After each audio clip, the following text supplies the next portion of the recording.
Bonjour à toutes, bonjour à tous, bienvenue dans le studio. Comme toujours, vous le savez, c'est toujours une émission consacrée au patrimoine vivant, le patrimoine qu'on appelle aussi immatériel, les savoir-faire d'hier et d'aujourd'hui. Et aujourd'hui, mesdames et messieurs, on va parler d'un sujet pas toujours facile à évoquer, sans doute tabou dans nos sociétés. On va parler funérailles, coopératives funéraires, accompagnement autour de la mort et des obsèques. Et nous recevons pour cela, pour nous en parler, Emmanuel Hilleret de l'Association des deuils et des hommes. Mais où sont les funérailles d'antan? Les petits corbillards de nos grands-pères qui suivaient la route en cahotant. Les petits Chanson de Brassens sous son passé, les funérailles d'antan, les funérailles de nos grands-pères. Allez, tiens, une chanson qui en dit long sur l'évolution et le rapport à la mort dans notre société. Y a-t-il que les oiseaux qui se cachent pour mourir? Voilà un sujet rempli de mystères, de croyances, de doutes. Pas toujours facile de parler de la mort. Moi, qui d'habitude aime jouer et jongler avec les mots, voilà que je parle à mort couvert. Et pourtant, la mort fait partie de la vie. Alors, ne nous privons pas de redonner la vie à la mort, si j'ose dire. Osons en parler, en rire. Car une chose est certaine, c'est que la faucheuse donne rendez-vous à tout le monde et chacun y va de sa propre mort. Vous doutez? Tenez, les huîtres clament, les portes claquent, les pipes se cassent. Les danseurs tirent leur révérence, les cyclistes crèvent, l'astronaute monte au ciel, le pompier s'éteint, le magicien disparaît, le PS, qu'est-ce qu'il fait? Il passe l'arme à gauche, l'alpiniste dévisse, l'aspirateur mord la poussière, oui, aucun doute, c'est chacun sa mort. Au frileux, une embellie pull au vert, à la dame pipi un accident de chasse, au tennisman une balle perdue et au prisonnier une hémorragie carcérale et au pouls, une mort. Une mort lente? Allez, n'en jetez plus. C'est mon dernier mort, ou peut-être ma dernière émission. Allez, qu'est-ce qu'une coopérative funéraire? Qui la compose? Quelle différence avec l'association des deuils et des hommes? Quel service? Comment accompagner l'organisation des obsèques? Comment en parler? Quelle est notre relation à la mort dans notre société? Et comment ce rapport a-t-il évolué? Allez, autant de questions que nous allons poser à notre invité. Emmanuel Hilleret, soyez le bienvenu. Merci, on est très heureux de vous avoir.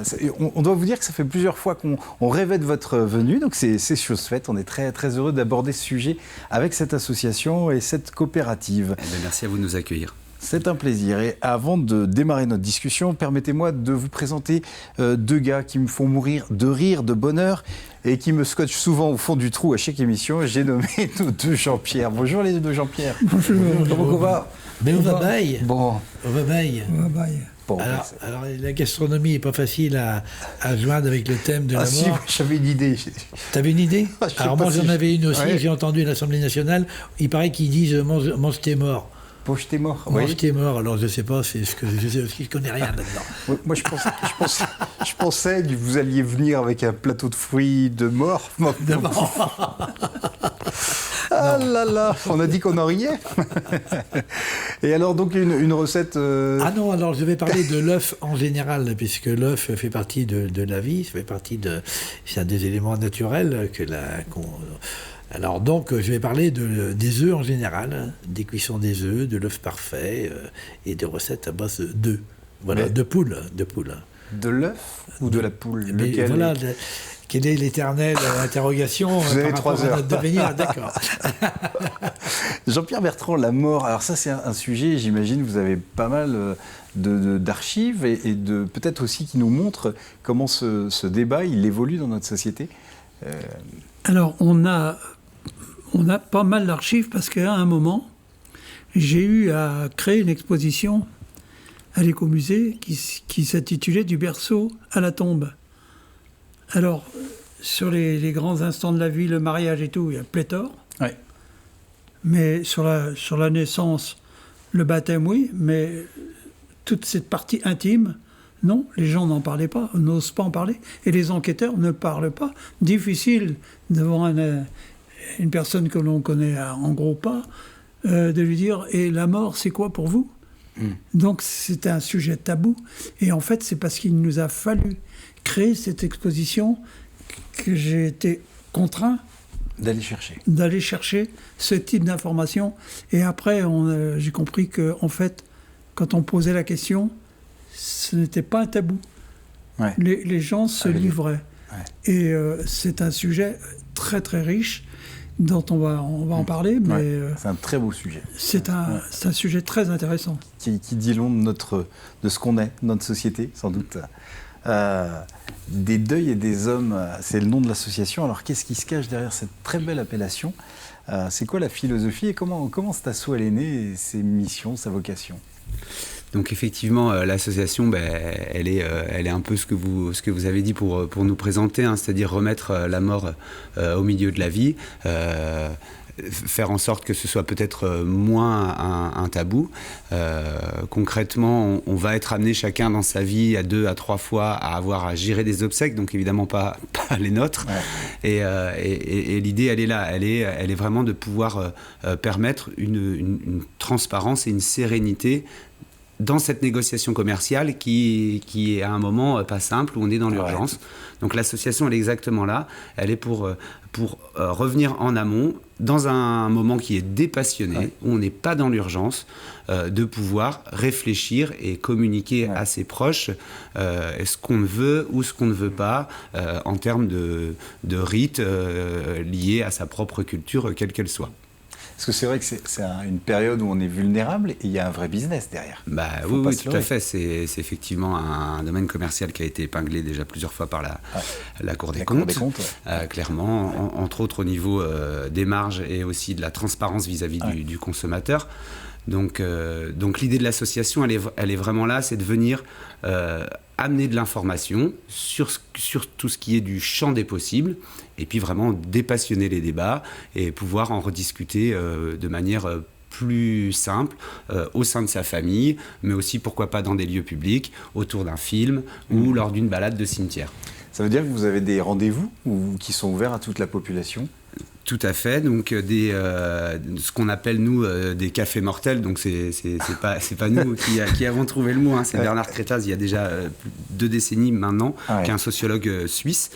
Donc on en organise dans les maisons de quartier, dans des bars, il y a également les ciné mortels où on essaye de les prolonger avec un petit débat. Le prochain c'est le 1er décembre avec le film Sous le tapis en partenariat avec le Concorde à La Roche-sur-Yon. Et puis donc le petit nouveau de nos événements de l'association, c'est les ateliers de réflexion autour des volontés funéraires.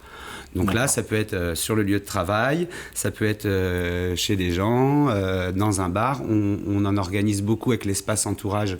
Donc les prochains en décembre, ça sera sur la Chaise-le-Vicomte et La Roche-sur-Yon. Voilà, donc c'est plutôt des ateliers en petits groupes, mais l'idée c'est vraiment ça, libérer la parole et puis un peu dépassionner les choses, sortir de l'émotion, en tout cas en amont, pour pouvoir la vivre le mieux possible au moment de la cérémonie et avoir vivre un deuil qui sera beaucoup plus serein, plus apaisé. Ça s'adresse à toutes les générations ? Ouais. Quand vous faites des cafés mortels ou des balades, c'est vraiment... on peut y venir en famille ? Ah oui, bien sûr. Avec les enfants, c'est même plutôt conseillé, parce qu'en général, il y a des chances que ce soit nos enfants qui aient géré le truc. Donc l'idée, c'est vraiment ça, c'est de pouvoir amener des billes pour que ça puisse être rééchangé, et comme on le disait en début d'émission, de sortir du tabou, remettre la mort au milieu de la vie, et permettre à tout un chacun de pouvoir exprimer clairement à ses proches, donc que ce soit ascendant ou descendant, mais ce qu'il a envie, ce qu'il veut pas, et puis savoir. Souvent les gens savent pas forcément exactement ce qui est possible entre un caveau, entre une pleine terre, quelque chose de paysager, sans pierre tombale, ou alors déjà crémation, inhumation. C'est déjà des sujets, donc voilà, il y a et puis souvent clairement on rigole bien aussi en le faisant, et on se rend compte avec maintenant les quelques expériences qu'on a, que les gens sortent soulagés, sortent avec la banane. Ça n'a pas été plombant. Non, clairement pas. Ça désacralise aussi. Oui, tout à fait. Parce que ça désacralise, et puis peut-être on se met aussi des interdits qui n'ont peut-être pas lieu d'être. Si on évoque, par exemple, tout à l'heure, Jean-Pierre parlait qu'il n'y avait pas énormément de traces, mais en même temps, quand Brassens y chante les funérailles de nos grands-pères avec des veillées mortuaires, ça veut dire que c'est aussi des choses, des sujets sur lesquels on peut parler. On peut mourir à la maison, on n'est pas obligé de mourir dans un funérarium. Oui, on peut rester à la maison. Donc les gens aujourd'hui meurent souvent à l'hôpital ou dans des EHPAD, dans la grande partie des situations. Et puis c'est vrai que souvent, du coup, autant il y a 30 ans, on gardait beaucoup les gens à la maison, autant aujourd'hui, c'est vrai qu'on loue des chambres mortuaires. Donc aujourd'hui, on a une technologie qui s'est adaptée. Donc on a simplement des tables frigorifiques ou lits frigorifiques. Donc en fait, c'est un petit plateau et vous pouvez tout à fait garder la personne à la maison 4 à 5 jours sans que ça ne pose de soucis. Et même dans le cas de soins plutôt qu'une toilette, qui permettent vraiment d'avoir quelque chose du moins intrusif possible. Voilà, le plateau froid fait que du coup qu'il y a une conservation sans difficulté. Ouais. Et c'est vrai que du coup on peut vivre les derniers instants jusqu'au bout et pouvoir pas être dépendant d'horaires commercial. Je voudrais dire que quand même cette organisation commerciale, c'est quand même un phénomène récent. Hein. Oui. Parce que quand on parle, nous, de comme toujours... D'hier et d'aujourd'hui. Oui, d'hier et d'aujourd'hui. Il y a seulement, on va dire, avant les années 50, il n'y avait pas tous ces business autour du décès. Quand on voit, quand on entend déjà les témoignages, il n'y a pas non plus cette retenue autour de la mort, sauf quand vraiment c'était des enfants ou des gens en bas âge. Mais sur la vieillesse, etc., tout ça, c'était normal. Quand on pense qu'il y a 2 siècles, un convoi funéraire était accompagné de musiciens. Moi, j'ai été témoin en Tunisie une fois et au Mexique une autre fois de musiciens devant. Et c'est festif. Il y avait de la joie. Selon les cultures. C'est dans les cultures. Donc, c'est nous, depuis, en gros, la fin du 19e, qui avons resserré... Les cachets. Voilà. Petit à petit, il y a tout ce système commercial qui a vu qu'il y avait derrière ces rituels qui s'installaient du moyen de faire un peu d'argent, qui s'est installé, mais ce n'est pas un phénomène ancien.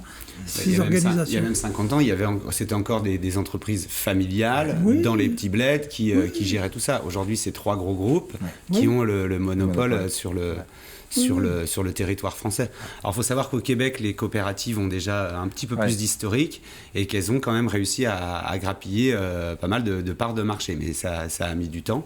Mais elles sont arrivées avec, clairement, parce que financièrement, ça devenait quelque chose de très oppressant d'avoir dans un budget à gérer ça.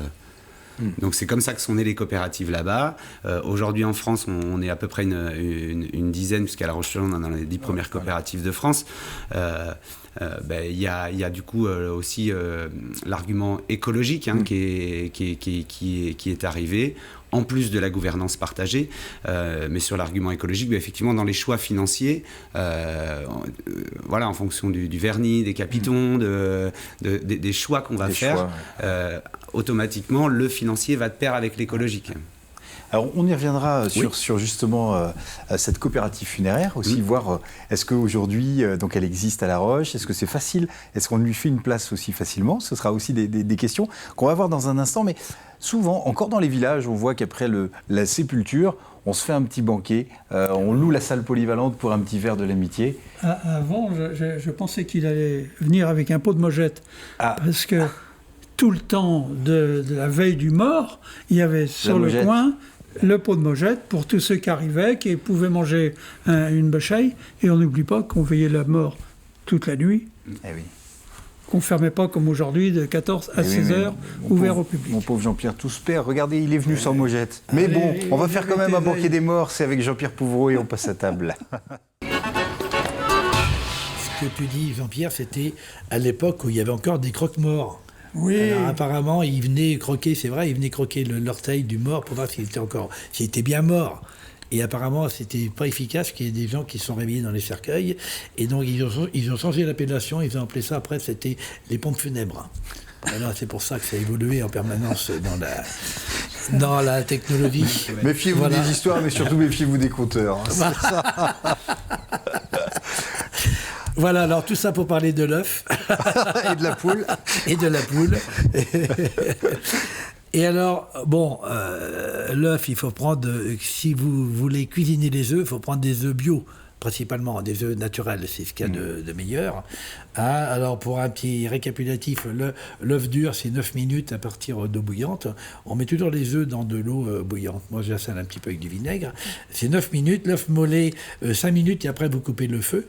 Hein, et on l'oublie, et après il ressort moulé. Et puis autrement, les œufs pochés, c'est 2 minutes et demie, 3 minutes à l'eau bouillante dans de l'eau très vinaigrée. Voilà. Alors, là, j'ai une recette d'œufs. Alors bon, en gros, je ne vais pas vous détailler toute la recette, elle est peut-être un peu longue. Mais en gros, il faut récupérer une poignée d'épinards, de l'oseille. Vous faites une fondue d'épinards nettoyée, lavée, vous les faites fondre au beurre, et puis vous rajoutez de l'oseille dans les épinards. En parallèle, vous faites une purée de pommes de terre, voire avec moitié pommes de terre, moitié potimarron, c'est possible aussi.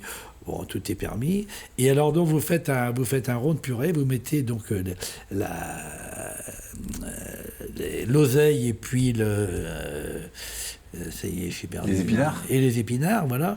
Et alors, donc, vous mettez vos œufs dedans, là, au milieu du plat. Du plat, Ouais. voilà. Puis après, vous faites une béchamel avec 1 litre de lait, 100 grammes de beurre, et puis vous arrosez le tout, et vous avez des œufs métayés, voilà. D'accord. Une des nombreuses recettes d'œufs, elle est un peu longue. Et je vous ai ramené le secret de l'omelette de la mère Poulard, qui est un rituel. Alors donc, le secret de l'omelette de la mère Poulard, c'est parce qu'il y a de la crème dedans, et donc on monte les jaunes on les bat avec de la crème fraîche, et donc on commence à les faire cuire à la poêle dans du beurre, et après les blancs d'œufs sont montés en neige, mais pas en neige dure, en neige semi-molle, semi-mousse. Ouais. Et donc quand les œufs commencent à prendre à la poêle, on rajoute les blancs d'œufs dedans, et il y a un tour de main, vous allez sûrement louper les premières, hein, mais en s'y habituant, vous réussirez à faire la même omelette qu'à la mère Poulard du Mont-Saint-Michel, qui était une recette de famille transmise dans plein de familles autour du Mont-Saint-Michel. Voilà, tout ça pour parler un petit peu des œufs. Moi, je connaissais le beurre dans les épinards, mais pas l'oseille dans les épinards. C'est dire. Si. Mais si, parce que l'épinard, c'est un goût de vert, et l'oseille, il y a un petit coup de vinaigre, il y a un petit peu de peps, voilà.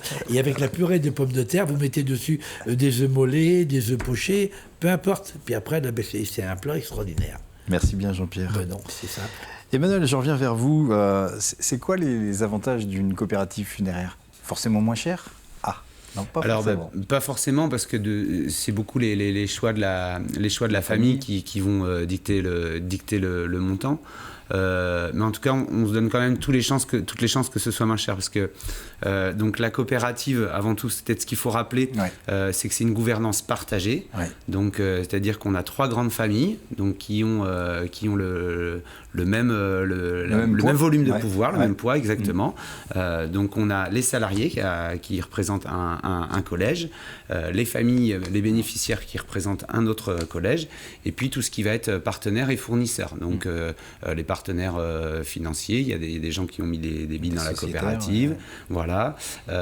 Mais également les marbriers, les artisans locaux avec lesquels on travaille par rapport à des urnes funéraires ou les cercueils, des graphistes. D'accord. Enfin, voilà, c'est vraiment tous les professionnels qui tournent.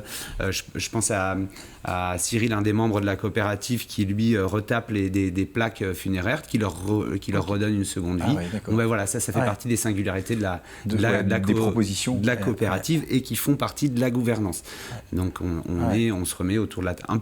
C'est pas très loin d'un conseil d'administration au final par rapport à une association, mais sauf que du coup c'est 3 entités de l'entreprise donc avec une vraie transparence. Ouais, tout à fait.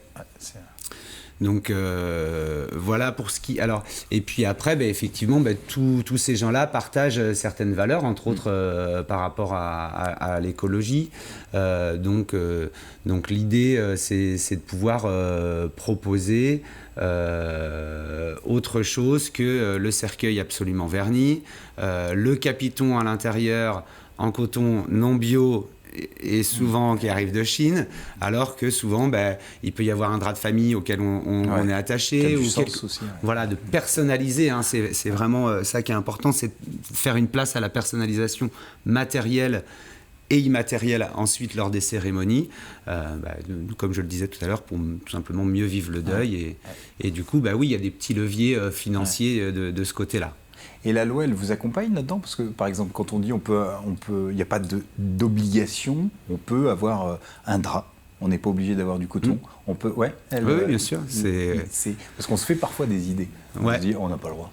Voilà, c'est vrai qu'on jongle entre l'association et la coopérative, et l'association, elle va être beaucoup là pour dire en amont, effectivement, pour expliquer ce qui est possible et ce qui n'est pas. Aujourd'hui, ça l'est de moins en moins proposé, parce que clairement, le capiton, c'est ce qu'on appelle une vente additionnelle à marge plus que raisonnable, pour rester correct. Donc clairement, c'est un produit qu'on nous soumet. Comme les jolis poignets, comme le vernis, voilà, etc. Je vous propose, Emmanuel, un petit bond dans le temps. On en a parlé tout à l'heure, vous avez annoncé 2 sujets, Jean-Pierre Bertrand, c'est de bouche à oreille, c'est à vous. Oui, Marie-Louise Gaborio de Trièze, qui est née en 1923, nous parle de ce qu'elle a vécu lors de décès, c'est-à-dire les premiers instants que l'on consacre aux défunts. On écoute. Il venait de mourir dans son lit. Oui. Alors après... Où le mettait-on? On le laissait dans son lit. C'est-à-dire qu'on le mettait par terre, puis on faisait sa toilette. Alors, on avait des sœurs là, qui venaient me faire, ou alors c'était une sage-femme, ça dépendait comme le gars était dévot. Ouais. Quand mon père est mort, on a été chercher les sœurs. Alors la sœur est venue, la sœur infirmière est venue. Alors, ils l'ont pris, puis ils l'ont mis sur un drap par terre. Puis là, il lui a fait toute sa toilette, et puis elle l'a enseveli. C'est-à-dire qu'après elle l'a ensevelir? Ensevelir, alors elle lui a mis son costume, sa chemise de ses dimanches, sa cravate, voilà ce qu'on appelait ensevelir, notre fois. Ensevelir. L'autre sujet aussi, je pense que ce sera aussi l'occasion de discuter de la place de la famille aussi. Oui, avant Oui, pardon. Oui, c'est en regardant les images. Curieusement, j'ai découvert que les prêtres se donnaient les moyens de se faire photographier, alors qu'à une époque, ça coûtait relativement cher les photos. Et qu'on a dans nos archives un certain nombre de prêtres, comme ça qu'on voit sur leur lit de mort. Et c'était aussi pour des enfants d'une certaine aisance, catégorie, où on faisait la photo d'enfants, et pour avoir questionné les personnes, la plupart des photos étaient retouchées par le photographe pour donner comme un peu de vie au visage de l'enfant, que ça n'apparaisse pas dans les albums de famille comme étant vraiment quelqu'un qui avait beaucoup souffert. Donc voilà. Alors la deuxième personne, c'est une personne qui nous vient des Épaisses et qui est née en 1912 et qui se souvient du décès d'une de ses camarades en 1928, c'est-à-dire qu'elle a 16 ans. Donc c'est Marie-Hélène Joyot qui habitait donc les Épaisses. On écoute. Est-ce que vous avez connu le cas d'un décès d'un de vos camarades quand vous étiez petite ? Une petite, une fille de mon âge, 16 ans.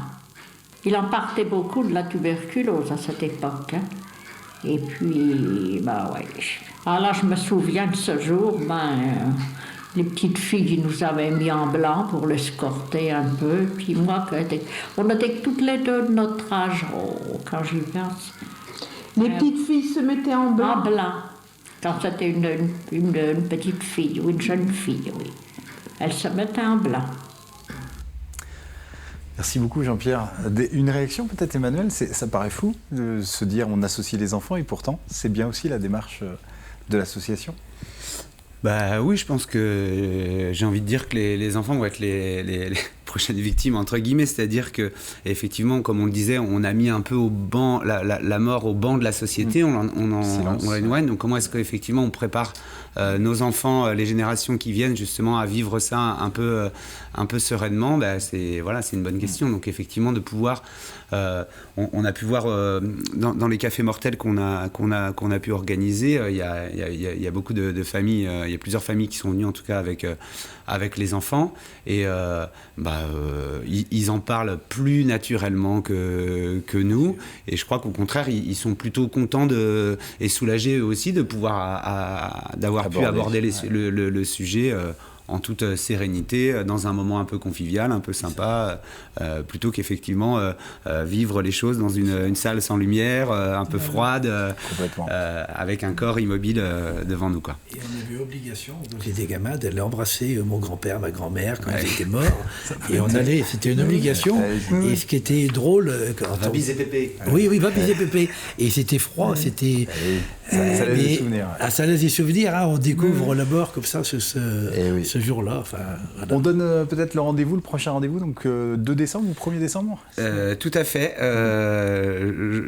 Vendredi 1er décembre, donc le film Sous le tapis au Concorde, à La Roche-sur-Yon, suivi d'un temps de débat, là aussi autour de la mort. Sortir de la mort tabou. Voilà, c'était l'objet de cette émission. Merci Emmanuel d'avoir animé ces questions-là. Merci de votre présence. Merci les Jean-Pierre. Et puis, vous savez qu'il y a une pièce de théâtre, La mastication des morts. On fait parler les morts du cimetière. Et la dernière image, la dernière scène, c'est à bientôt. Alors, à Bétou.